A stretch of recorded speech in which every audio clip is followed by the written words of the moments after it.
हे काय? सांगते. पण त्याआधी आजच्या छोट्याशा मिनी व्लॉगमध्ये तुम्हा सर्वांचे स्वागत आहे. आज ना मला 2 पार्सल रिसीव्ह झाली, ज्यामध्ये होत्या राख्या.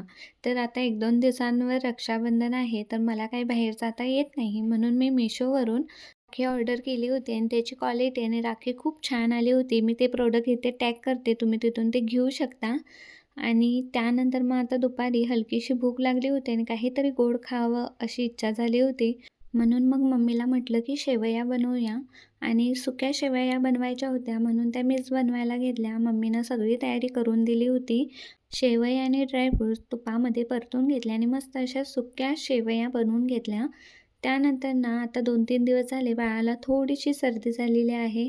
तर त्यासाठीच मी इथं काहीतरी बनवत होते. काय बनवत आहे सांगते. तर इथं मी 3-4 लसणाच्या पाकळ्या घेतल्या, थोडासा ओवा घेतला, 3-4 लवंग घेतल्या आणि तवा गरम करून घेतला आणि तव्यावर हे हलकंसं परतून घेतलं जोपर्यंत ओवा छान तडतडत नाही तोपर्यंत. त्यानंतर एका कापडामध्ये हे काढून घेतलं आणि त्याची या प्रकारे ही पोटली तयार करून घेतलेली आहे आणि यांना आता मी बाळाला थोडासा शेक देणार आहे. आता हे जास्त गरम नव्हतं तोपर्यंतच ह्याला छान असा छातीवर शेक देऊन घेतला. आता बाळ झोपलेलं असताना किंवा खेळत असताना ही पोटली त्याच्या साईडला ठेवून देते म्हणजे त्याचा वास त्याच्या नाकापर्यंत पोहोचेल आणि तिला थोडं बरं वाटेल. तर आजच्या व्हिडिओमध्ये इतकंच.